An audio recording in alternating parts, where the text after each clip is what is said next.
Hello everyone, नमस्कार and welcome back to my channel legal us. अभी हम पढ़ रहे हैं हेल्थ लॉ की सीरीज़ एंड ये हमारी सीरीज़ का 4th वीडियो है। इस वीडियो में हम पढ़ेंगे health law and Indian constitution के बारे में, उसके अंदर directive principles of state policy के provisions regarding health law, fundamental rights which includes article 21, fundamental duties and finally health law and the role of judiciary. ये लास्ट टॉपिक हम अपने part 2 में कवर करेंगे because this whole will constitute a lot lengthy video and I do not wish कि आपको देखते देखते bore हो जाए। So without wasting any time let's move on to our video. Starting with the introduction, health law health is a vital indicator of human development, and human development is the basic ingredient of economic and social development, which is a very obvious line कि अगर human development नहीं होगा तो economic and social development भी नहीं होगा। Nextly, in India, right to health care and protection has been recognized since early times. Independent India approached the public as a right holder and the state as the duty-bound primary provider of health for all. As our country is a founding member of United Nations, it has ratified various international conventions. अगर आपने पुराने videos देखे होंगे तो उसमें हमने पढ़ा था about the ICESCR, international convention on economic, social and cultural rights, जिसमें हमने देखा था कि उसने किस तरह से उसमें राइट टू हेल्थ को प्रोटेक्ट किया गया है, UDHR में राइट टू हेल्थ को प्रोटेक्ट किया गया है। सो India has ratified various international conventions promising to secure the healthcare rights of individuals in the society, in the Indian society. The Constitution incorporates various guaranteeing rights everyone to the highest attainable standard of physical and mental health. अपना जो constitution है, it does not only cover up the physical but also the mental health. Of course उसमें कहीं पे भी ये चीज़ explicitly mention नहीं है, but this has been come into effect through various case laws. Article 21 of the Constitution guarantees protection of life and personal liberty to every citizen. So this was the introduction. Moving on to the first directive principles of the state policy. इसके बाद हम cover करेंगे fundamental right को, but first let's see कि क्या directives हैं जो कि स्टेट को दिए गए हैं, क्या गाइडलाइंस हैं, फ्रेमवर्क है जो कि स्टेट को प्रोवाइड किया गया है कि इस तरह से आप अपनी स्टेट पॉलिसी में ये सारे डायरेक्टिव्स को कवर अप करो। So most provisions related to health are in the directive principles under chapter 4, ये हमें पता है, of the constitution. The directive principles of state policy DPSP have the ideals of right to health as under: firstly, Article 38, it promotes the welfare of its people and elimination of inequalities in the facilities. And ये किस तरह से ये article mainly right to health को govern करेगा कि it provides that the state will secure social order for the promotion of welfare of the people. Providing affordable health care is one of the ways to promote welfare. ये article mainly बात करता है to promote the welfare and eliminate inequalities को लेके। तो अगर आपका welfare अगर प्रमोट हो रहा है, अगर आप स्टेट को बोल रहे हो कि ज़्यादा से ज़्यादा वेलफेयर प्रमोट करना है, तो उसका सबसे अच्छा तरीका क्या होगा? हेल्थ केयर को प्रमोट करना। हेल्थ केयर से ही तो ज़्यादा से ज़्यादा लोगों का वेलफेयर होगा ना। अगर लोग हेल्दी होंगे, अगर लोग स्वस्थ होंगे, नर्चर्ड होंगे, तो उससे ज़्यादा लोगों का वेलफेयर होगा। So this is how indirectly this article states about the health care provisions in the constitution. Secondly, mentioning about in Article 39E, it talks about protecting the health and strength of people from abuse. किसी भी type का abuse हो सकता है, जैसे कि mental abuse, physical abuse, किसी और डिस्क्रिमिनेटरी तरीके से अब्यूज़। तो ये डायरेक्टिव आपको protects the health and strength of people from abuse.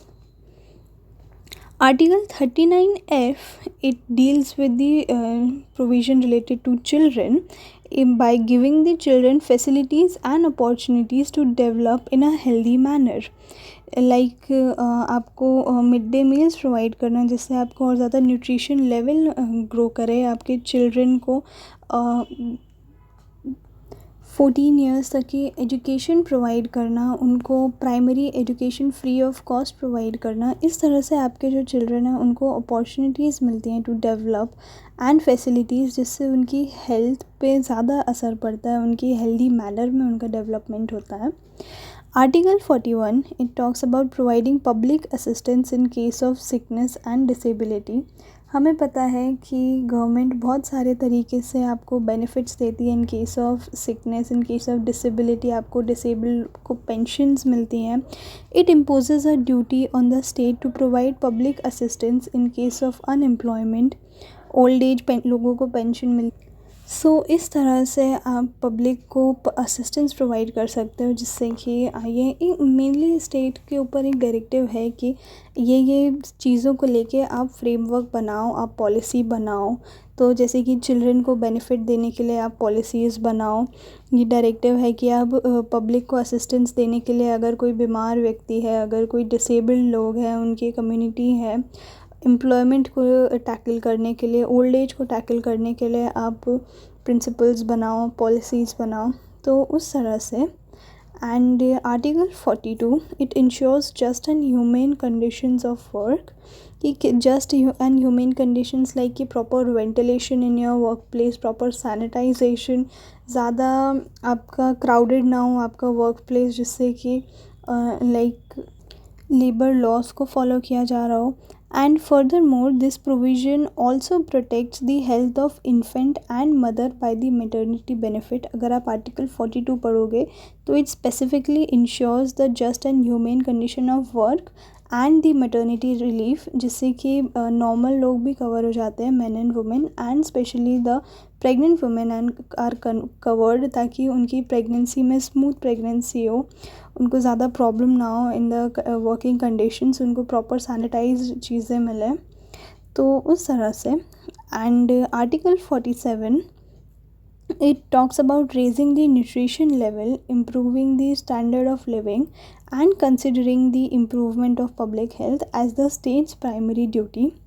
This article makes it the duty of the state to improve public health, securing of justice, human condition of work, extension of sickness, old age, disability, maternity benefit, and also contemplates। इसका मतलब है कि state को thoroughly उन चीज़ों पे act करना चाहिए। ये आर्टिकल मेनली बोल रहा है कि ऐसा डायरेक्टिव दे रहा है टू द स्टेट कि ऐसी पॉलिसीज़ बनाओ जिससे कि आपका न्यूट्रिशन लेवल बढ़े, आपके स्टैंडर्ड ऑफ लिविंग इंक्रीज़ हो, और आपका जो इम्प्रूवमेंट है पब्लिक हेल्थ की वो इंक्रीज़ हो। And this should be regarded as the state's primary duty. ये आर्टिकल फोकस करता है mainly to improve the public health and by the way of securing the justice. Like अगर health का benefit मिल रहा है तो वो किसी को भी एज अ डिस्क्रिमिनेटेड वे नहीं मिल रहा है, कुछ लोग उसमें छूट नहीं रहे हैं, वो सबके लिए एक्सेस्ड है। तो ह्यूमन कंडीशन ऑफ वर्क मिल रहा है कि अगर आपका वर्क प्लेस हो या चाहे आपका होम हो, you have the human liveable condition. Extension of sickness leave, old age pension में, डिसेबिलिटी में, हर तरीके से आपको कहीं ना कहीं गवर्नमेंट से सपोर्ट मिल रहा है, स्टेट से सपोर्ट मिल रहा है। तो इस तरह से पॉलिसीज़ फ्रेमवर्क बनाने के लिए एक डायरेक्टिव है in article 47। Article 48 talks about the protecting and improving the environment. It ensures that states shall endeavour to protect and impose the pollution free environment for good health. हमें पता है कि good health का सबसे बड़ा एक जो फैक्टर है that is the better environment to live in. Like अगर आप पहाड़ों में जाते हो तो आपको ऑटोमेटिकली बहुत ही फ्रेश, बहुत ही ताज़गी भरा महसूस होने लगता है। वहीं if you come in back into your cities तो आपको काफ़ी लाइक पोल्यूशन, काफ़ी ज़्यादा आपको थका सा, काफ़ी स्ट्रेस्ड फील होता है। That is because of the so much of crowdedness, so much the poor air quality, because of the not so better living conditions. तो वही एक डायरेक्टिव है टू द गवर्नमेंट कि it should protect and improve the environment, जिससे कि at the and आपकी जो health है वो भी इम्प्रूव होगी। So these are the directive principles which are related to the right to health. किस तरह से state should work in the making of the policies which will be resulting in the betterment of health of people. Nextly अगर हम बात करें constitutional mandate including health care as the fundamental right under article 21, तो इस article में mainly बोला गया है कि right to health refers to and means the most attainable levels of health that every human being is entitled to. ये specifically article 21 में mention नहीं किया गया है. अभी हम देखेंगे कि वी ऑल नो कि article 21 is about right to life and personal liberty, but through various judgments इसको इसमें इनकॉर्पोरेट किया गया था. Health has been regarded as the basic and fundamental human right by the international community under international human rights law. कल हमने देखा था under UDHR, yes, under UDHR जब हम प्रीवियस वीडियो में जब हमने पढ़ा था हमने देखा था कि how it has incorporated the right to health under its declaration. In contrast to all the other human rights, the right to health creates an obligation upon the states to ensure that the right to health is respected, protected, and fulfilled, and is duly entitled to all its citizens. So this was the thing under the international law. Further moving, according to Samund, every right has a corresponding duty to be fulfilled, and there can be no right without a parallel element of duty.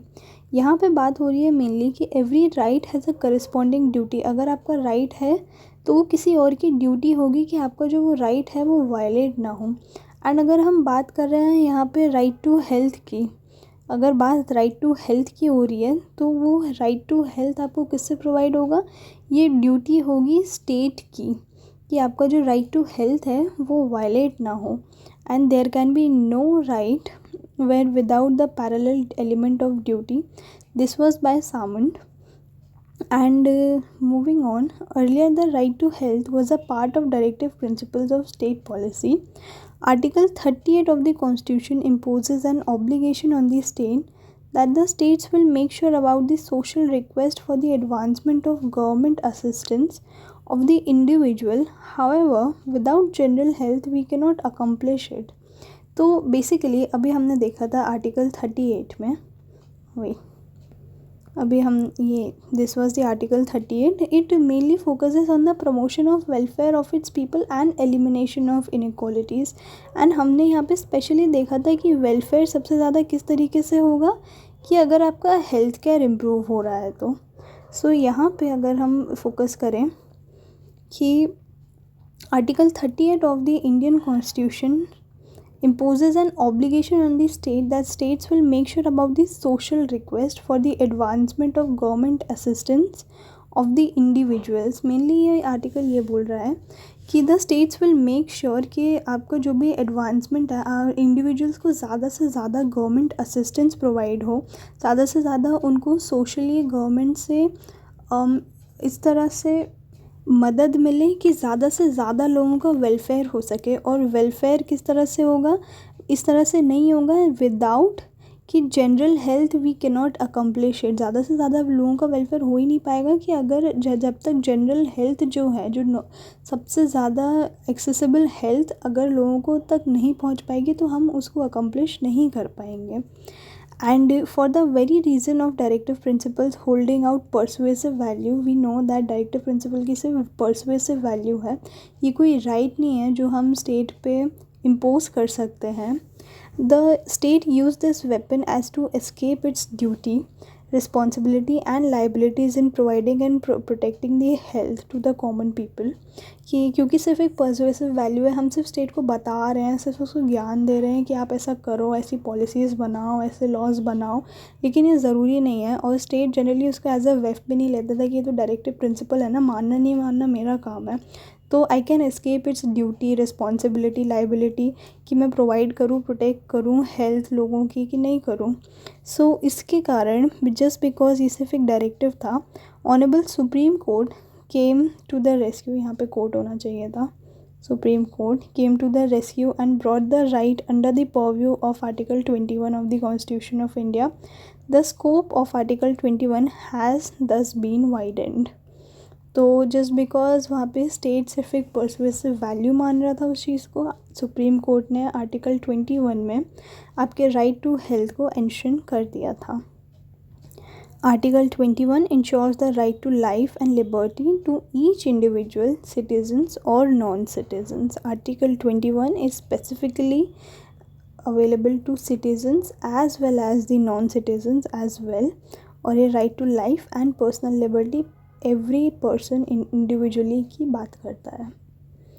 Nextly, the concept of personal liberty is meant to include rights that may or may not be directly linked to the life and liberty of a person. जो personal liberty का काम है, like article 21 में बोलते हैं ना कि life, पहले तो एक life and then personal liberty अलग से बोलते हैं. तो जो पर्सनल लिबर्टी का कॉन्सेप्ट है, it is meant to include rights that may or may not be directly link to life. Like आपका लाइफ पे उस पर डायरेक्टली अफेक्ट पड़ रहा हो चाहे ना पड़ रहा हो, आपका directly like right to live in pollution free environment, ये भी एक राइट है अपना. बट इसका लाइफ पर डायरेक्टली इफ़ेक्ट नहीं पड़ता है, लेकिन इनडायरेक्टली काफ़ी ज़्यादा मैटर करता है आपका. अगर आपका पोल्यूशन फ्री इन्वायरमेंट है तो आपकी क्वालिटी ऑफ लाइफ को वो इम्प्रूव करता है. So it may not be directly link to the life and liberty of a person, which now includes the right to life as well. तो right to health किस में include हुआ है? Right to personal liberty में. According to Article 21 of the Constitution, no person shall be deprived of his or her life or personal liberty except according to the procedure established by law. This is what the official language of Article 21 says. Life in Article 21 of the Constitution isn't just the physical demonstration of breathing. सिर्फ जो हम अगर life की बात कर रहे हैं तो हम सिर्फ ये नहीं बोल रहे हैं कि आपका ज़िंदा रहना काफ़ी है, ज़िंदा रहने को ही वो सिर्फ प्रोटेक्ट कर रहा है. It doesn't imply insignificant creature presence or proceeded with drudgery through life. It has lot more extensive importance which incorporates the right to life with human nobility. एक नोबिलिटी के साथ रहना, आपका डिग्निटी प्रोवाइड करना. And it includes the right to livelihood, right to health, right to pollution free air and so forth. Like आपका जो article 21 है, it includes a lot of things apart from just मतलब एक ऐसी body में रहना, सिर्फ एक ज़िंदा लाश की तरह रहना, सिर्फ वो नहीं इंक्लूड रहता है.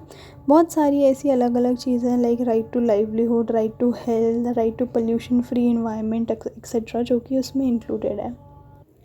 In the case of CESC Limited versus Subhash Chandra Bose, the Supreme Court relied on the international instruments and concluded that right to health is a fundamental right. इस केस में ये हेल्ड हुआ था कि right to health is a fundamental right.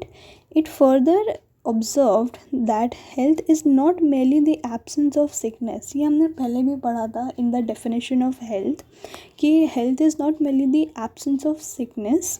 It is that the term health implies more than the absence of sickness. Medical care, health facilities not only protect against the sickness but also ensures the stable manpower और economic development. ये भी एक अच्छी definition है health की, अगर आप लिखना चाहो तो. अगर आप एक बेटर इम्प्रेशन बनाना चाहो अपने प्रोफेसर्स पे तो the health implies more than an absence of sickness, medical care and health facilities. Not only they protect against the sickness but they also insures कि आपकी हमेशा ही आपकी एक प्रॉपर आपकी हेल्थ में इम्प्रूवमेंट बना रहे. Insures the stable man power for the economic development, जो कि डायरेक्टली इनडायरेक्टली आपकी कंट्री के इकोनॉमिक डेवलपमेंट पे भी काफ़ी असर डालेगा. In the state of Punjab versus MS Chawla, it has been held that the right to life ensured under Article 21 incorporates inside its ambit the right to health and clinical consideration. कि article 21 में जो right to life दिया गया है उसमें it is incorporated कि right to health भी include होगा और क्लिनिकल कंसिडरेशन भी इंक्लूड होगा. The Supreme Court in Vincent versus Union of India accentuated it. This word means emphasized. ऐसे words like you should know such words ताकि they make a better impression. They impress the teachers, the advocates जिनके अंदर अगर आप internship कर रहे हो तो if you know new words they improve your vocabulary. जिससे आपका जजमेंट राइटिंग भी अच्छा होता है. So it emphasized that a healthy body is the very establishment of human activities.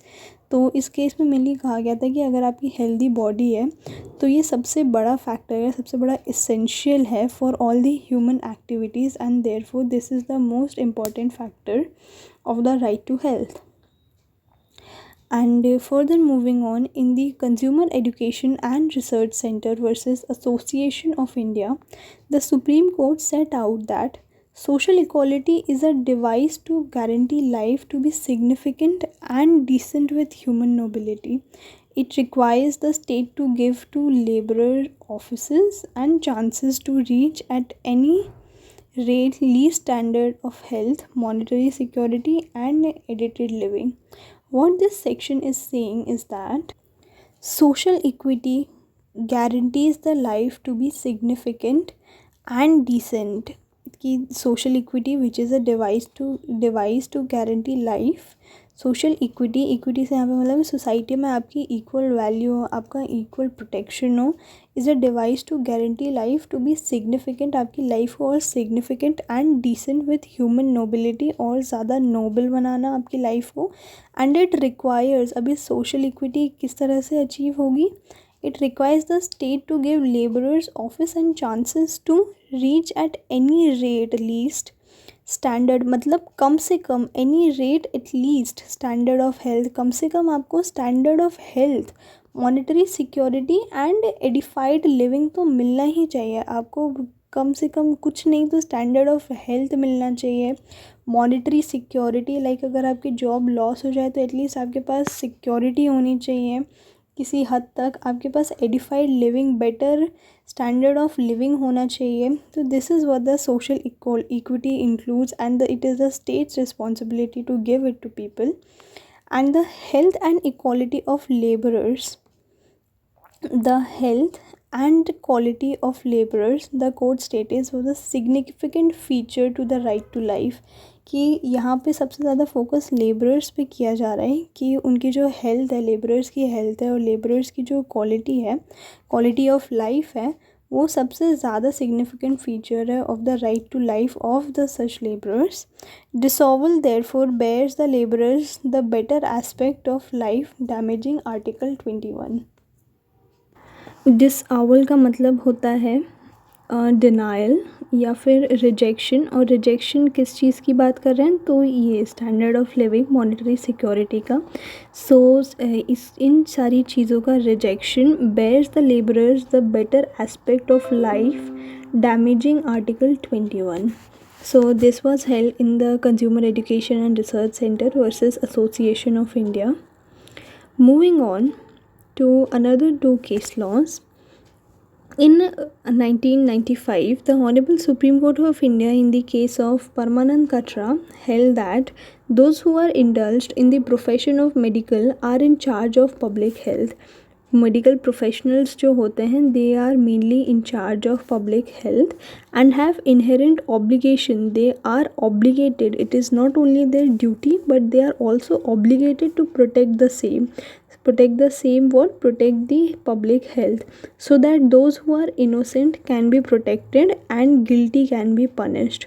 मतलब कि ये केस मेनली इसने उनको ऑब्लिगेशन बताया था, मेडिकल प्रोफेशनल्स का ये ऑब्लिगेशन बताया था कि they are in charge of public health, और उनको इनोसेंट्स को प्रोटेक्ट करना है. उनको जो मेनली उनके जो एक्चुअल मरीज़ रहते हैं, they have to protect them and the guilty must be punished. की बात हो रही है कि those who are corrupted medical professionals, those who are not following their medical ethics, they must be punished.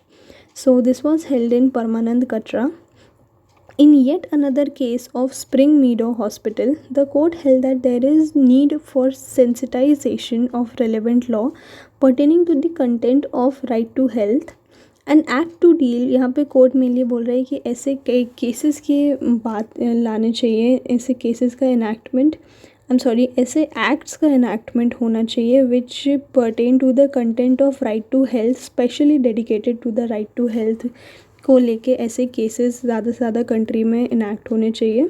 N act to deal with the legal prohibition of commercialized transplantation has further animated the right to health. Therefore, the recognition of dignity and fundamental right to life lead to recognition of the importance of health.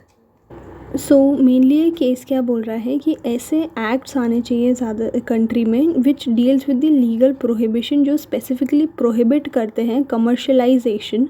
Commercialisation मतलब कि प्रचार करना, advertise करना ट्रांसप्लांटेशंस को, because organ transplant mainly it is a very sensitive thing. It is not something that आप उसका advertise कर सकते हो, आप ज़्यादा से ज़्यादा लोगों को उस चीज़ को करने के लिए आप इन्फ्लुएंस कर सकते हो, because that is a medical condition that requires to be done and which it has mainly further animated the right to health. Therefore, the recognition of dignity and fundamental right to life, recognition of fundamental right to life has, along with dignity, has led to the recognizing of the importance of health. And this was held in the case of Spring Meadow Hospital. Nextly, we cover up the fundamental duty and how it is related to right to health. I know video बहुत बड़ा हो गया है, but please bear with me. So, just as the international conventions have put the supply of safe water and the prevention of pollution as obligation of the states, ये हमने पढ़ा था इन UDHR में, हमने पढ़ा था उसके डिक्लेरेशन में कि हाउ द प्रिवेंशन और supply of safe water and prevention of pollution also constitutes to the right to health. Towards the right to health, the Constitution of India has also put a similar fundamental duty on its citizens. So Article 51A में ये lay down किया गया है कि protecting and improving the environment is a fundamental duty. So article 51 में जैसा कि बोला गया है कि आपको अपने इन्वायरमेंट को प्रोटेक्ट करना चाहिए, नॉट ओनली प्रोटेक्ट बट उसकी क्वालिटी को और ज़्यादा इम्प्रूव करना चाहिए, उसको और बेहतर बनाना चाहिए for the more better living standards and liveable environment. Safe water is also a part of it. Safe water, sanitary environment, sanitary conditions होनी चाहिए, बेटर सैनिटेशन फैसिलिटीज़ अवेलेबल होनी चाहिए and a non polluted climate are essential to the right to health. Of course अगर आपको healthy रहना है तो सबसे मेनली तो आपको फोकस करना पड़ेगा आपके पास में जो पानी है वो सेफ़ हो पीने के लिए. सबसे ज़्यादा अगर पानी कंटेमिनेटेड है तो मलेरिया के चांसेस हो सकते हैं, डेंगू के चांसेस हो सकते हैं, आपको जॉन्डिस हो सकता है वो पानी पीने से. सो बहुत टाइफॉइड हो सकता है, तो बहुत सारी ऐसी प्रॉब्लम्स हो सकती हैं. सैनिटरी इन्वायरमेंट होना चाहिए ताकि आपको स्किन रिलेटेड डिसीज़ेज़ ना हो, आपको और ज़्यादा एस्मा वगैरह होता है.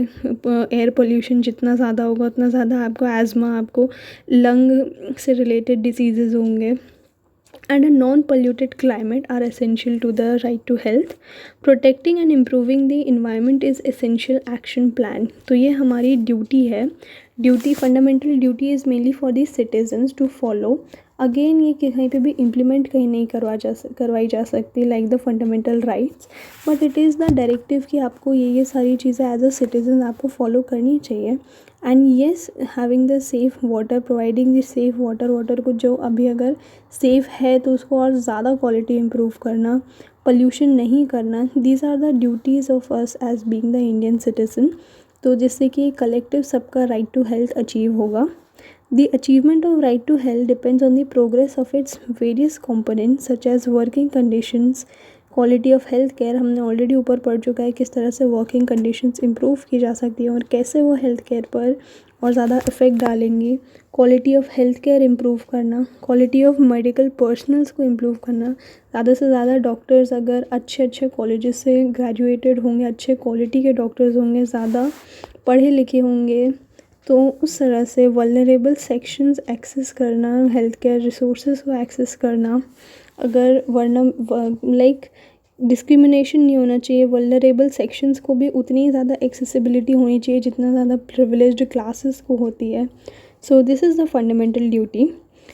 एंड मेनली ये सारे जो सब्जेक्ट्स हैं they are mentioned, they are divided by the constitution among central government, state government, panchayat, municipalities in the form of list in schedule 7, which includes the union list, state list and concurrent list. We know कि union list पे जितने भी subjects दिए गए हैं उस पे central government आपका पॉलिसीज़ बना सकती है, लॉज फ्रेमवर्क बना सकती है। स्टेट लिस्ट में सब्जेक्ट मैटर्स में आपके स्टेट गवर्नमेंट लॉज बना सकती है, एंड कंकरेंट लिस्ट पे दोनों के पास ये पावर होती है अपने अपने एरिया में लॉज बनाने के लिए। And Schedule 11, which includes the powers, authority, and responsibility of the panchayats. And finally, the Schedule 12, which includes the powers, authority, and responsibility of the municipalities. So, this was the inclusion of right to health in the constitution of India, and हमने उसके various provisions देखे कि किस तरह से वो DPSP में include किया गया है। फंडामेंटल राइट में काफ़ी सारे फंडामेंटल राइट के अंदर हमने केसेस को रेफ़र किया, एंड फाइनली फंडामेंटल ड्यूटी में। Now just like I always do, मैंने आपके लिए एक समरी चार्ट प्रिपेयर करके रखा है ताकि for their better understanding, better learning. So referring to this chart, अभी सबसे पहले हमने इस वीडियो में we studied about the DPSP, directive principle of state policy, जिसमें हमने देखा about article 38 which deals with the welfare of people, article 39 which deals with the health and strength of the people, which article 39F which deals with the facilities to be provided to children to make them develop in a healthy environment. Article 41, which deals with the sickness and disability. Article 42, which provides the directive for the government to make policies to provide just and human conditions of work. Article 47, जिसमें हमने देखा कि government को ज़्यादा से ज़्यादा अपने जो न्यूट्रिशन लेवल है, जो ज़्यादा से ज़्यादा हेल्प है towards the disable, toward the sick people provide करनी चाहिए। एंड आर्टिकल 48A, जिसमें हमने देखा कि किस तरह से गवर्नमेंट आपको पॉलिसीज़ बनानी चाहिए to improve the environment. Nextly summary chart में हम देखेंगे कि कैसे फंडामेंटल राइट को गवर्नमेंट इम्प्लाई कर सकती है। स्टेट की ड्यूटी है to protect the fundamental rights. इसमें हमने सबसे पहले तो देखा कि आर्टिकल 21 में कहाँ इंश्राइन किया गया है right to life and personal liberty के अंदर राइट टू हेल्थ को इंश्राइन किया गया है। केस लॉ में सबसे पहले CESC limited versus Subhash Chandra Bose, इस केस में आया था कि right to health is a part of the fundamental right under article 21। State of Punjab versus MS Chawla, जिसमें article 21 incorporates inside its ambit the right to health and clinical consideration. Consumer education and research centre versus association of India, जिस case में ये held किया गया था कि health and quality of labourers is significant for the right to life. Parmanand Katara case में हमने देखा था कि medical professionals are in charge of the public health and they are obligated for the same. And lastly हमने spring meadow hospital case में देखा था कि recognition of dignity and fundamental right to life lead to the recognisation of the importance of health. ये हमने fundamental rights के सब topics में देखा था। फाइनली फंडामेंटल ड्यूटी में अभी हमने देखा है कि आर्टिकल 51A में ये मेंशन किया गया है कि protecting and improving the environment which will directly and indirectly impact your right to health. So this was the summary chart for your convenience, and ये समरी चार्ट अगर आप अपने एग्ज़ाम में भी बना के आओगे so it will provide a very good impression to your checkers, to your examiners, and उनको एक जल्दी से जल्दी जिस्ट मिल जाता है कि आपने अपने आंसर्स में क्या क्या लिखा हुआ है।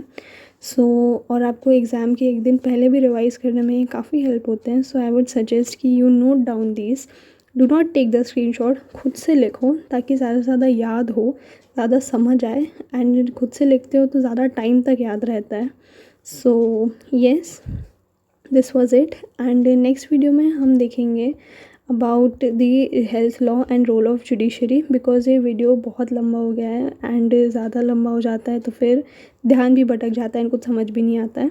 सो नेक्स्ट वीडियो में हम ये डील करेंगे पार्ट 2 में कि जुडिशरी का रोल क्या था, एंड इसमें हम काफ़ी सारे केसेस से डील करेंगे। So yes, this was the video. अगर आपको पसंद आया हो तो please like, share and subscribe to my channel, and please comment any of the doubts, any of the problems that you had related to the video, and any of the positive comments if you have had any. Thank you so much. Bye bye.